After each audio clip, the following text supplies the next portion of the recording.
ನಾನು ನಿಮ್ಮೊಂದು ವಿಷಯ ಹೇಳಕ್ಕೆ ಇಷ್ಟಪಡ್ತೀನಿ ಮಾಧ್ಯಮ ಮುಖಾಂತರ. ನೀವು ಎಷ್ಟು ಮಟ್ಟಿಗೆ ಪ್ರಚಾರ ಮಾಡ್ತಿರೋ, ಎಷ್ಟು ಮಟ್ಟಿಗೆ ಪ್ರಚಾರ ಮಾಡಲು ನನಗೆ ಗೊತ್ತಿಲ್ಲ. ಸಭಾಪತಿ ಮತ್ತು ಸ್ಪೀಕರ್ ಅನ್ನತಕ್ಕಂಥವ್ರು ಏನಿದ್ದಾರೆ, ಒಂದಿಷ್ಟು ನ್ಯಾಯಬದ್ಧವಾದಂಥ ಕ್ರಮಗಳನ್ನ ತಗೋಬೇಕಾಗಿ ಬರ್ತದೆ. ಪಕ್ಷ ಯಾವುದೇ ಇರಲಿ, ಪಕ್ಷದ ನಿಲುವು ಏನೇ ಇರಲಿ, ಅಲ್ಲಿ ಬಂದಂಥ ಸಬ್ಜೆಕ್ಟು ಸಾರ್ವಜನಿಕವಾಗಿ ಸಾರ್ವಜನಿಕರಿಗೆ ತಲುಪಿದರೆ ಇದರ ಪರಿಣಾಮ ಈ ಸಮಾಜದ ಮೇಲೆ ಎಷ್ಟು ಮಟ್ಟಿಗೆ ಬೀಳುತ್ತೆ ಅನ್ನತಕ್ಕಂಥದ್ದನ್ನು ಫಸ್ಟು ಅವರು ಯೋಚನೆ ಮಾಡಬೇಕಾಗುತ್ತದೆ. ನಾನು ಅಂದ್ಕೊಂಡಿರೋದೇನು, ನಾನು ಇಲ್ಲಿಂದ ಆಯ್ಕೆಯಾಗಿ ಹೋಗಿರತಕ್ಕಂಥದ್ದು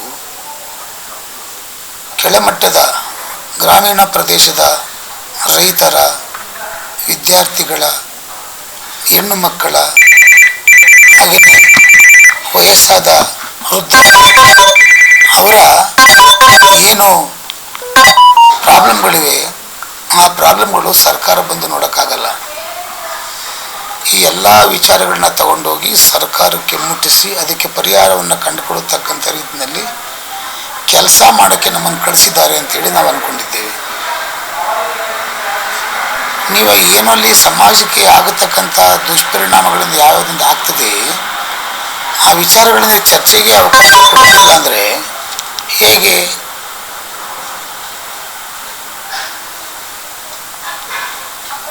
ಈಗ ಸದನದಲ್ಲಿ ಹೇಳ್ತಾರೆ ಪೀಠಕ್ಕೆ ಗೌರವ ಕೊಡಬೇಕು, ಪೀಠಕ್ಕೆ ಗೌರವ ಕೊಡಬೇಕು ಅಂತಾರೆ. ಡಿಸೆಂಬರ್ 19ನೇ ತಾರೀಕು ಪೀಠಕ್ಕೆ ಯಾಕಪ್ಪ ಗೌರವ ಕೊಡಲಿಲ್ಲ?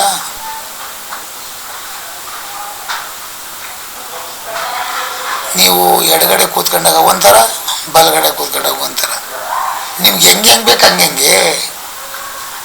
ಯಾರು ಏನೇ ವಾದ ಮಾಡಿದ್ರು ಅದನ್ನು ಕಿವಿಗಾಗಕ್ಕಂಥ ಸೌಜನ್ಯತೆ ಇಲ್ಲ. ಅದ್ರ ಬಗ್ಗೆ ಪರಿಹಾರ ಕಂಡಿಡಿದ ಮೇಲೆ ಇರಲಿ. ಕಿವಿಗಾಕೊಳ್ಳೋಕ್ಕೆ ರೆಡಿ ಇಲ್ಲ, ಇವರು ಕಿವಿ ಹಾಕ್ಸೋಕ್ಕೂ ರೆಡಿ ಇಲ್ಲ. ಎಲ್ಲ ಅಧಿಕಾರ ಕಂಡ್ಕೊಂಡ್ಬಿಟ್ಟವ್ರೆ. ಏನಾರ ಆಗ್ಲಿಕ್ಕಲ್ರಿ, ಅವ್ರವ್ರಿಗೆ ಪದವಿಗಳು ಉಳಿಬೇಕು. ಸಭಾಧ್ಯಕ್ಷರು ಅಷ್ಟೇ, ಸಭಾಪತಿನೂ ಅಷ್ಟೇ, ಮಂತ್ರಿಗಳು ಅಷ್ಟೇ, ಚೀಫ್ ಮಿನಿಸ್ಟ್ರು ಅಷ್ಟೇ, ಡೆಪ್ಟಿ CM ಅಷ್ಟೇ. ಮಾತಾಡೋದು ಮಾತ್ರ ಅಯ್ಯೋ ಅಯ್ಯೋ ಅಯ್ಯೋ ನಮ್ಮಪ್ಪ ಎಲ್ಲ ಉದುರ್ತವೆ. ಬಸವಣ್ಣವರು, ಕುವೆಂಪುರವರು, ಅಂಬೇಡ್ಕರ್ ಅವರ ವಚನಗಳು, ಅವರ ಮಾತುಗಳು ಏನು ಬಾಯಿ ತುದಿಲಿಟ್ಕೊತಾರೆ ಕಣ್ರಿ. ಅದಕ್ಕೆ ಈಗಿರತಕ್ಕಂಥ ಯುವ ಜನತೆ ಇದೆಯಲ್ಲ, ಯುವ ಪೀಳಿಗೆ ಇದೆಲ್ಲವನ್ನು ಗಮನಿಸ್ತಾ ಇದೆ.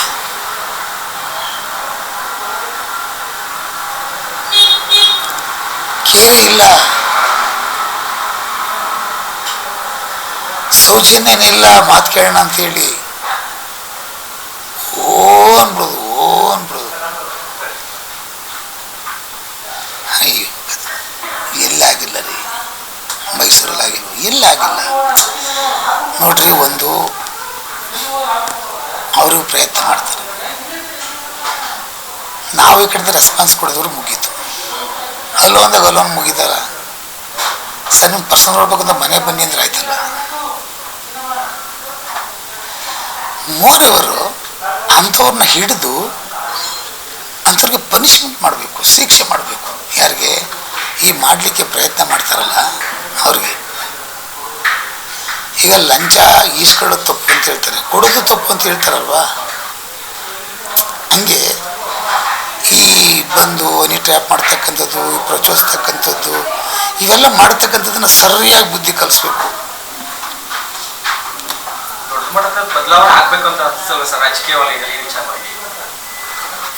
ಸರ್, ರಾಜಕೀಯದವ್ರನ್ನ ಯಾಕೆ ಮಾಡ್ತಾರೆ ಅಂದರೆ ಅವ್ರು ಮಾಡಲ್ಲ, ಅವರಿಂದ ಮಾಡಿಸ್ತಾರೆ ಅಧಿಕಾರಕ್ಕೋಸ್ಕರ.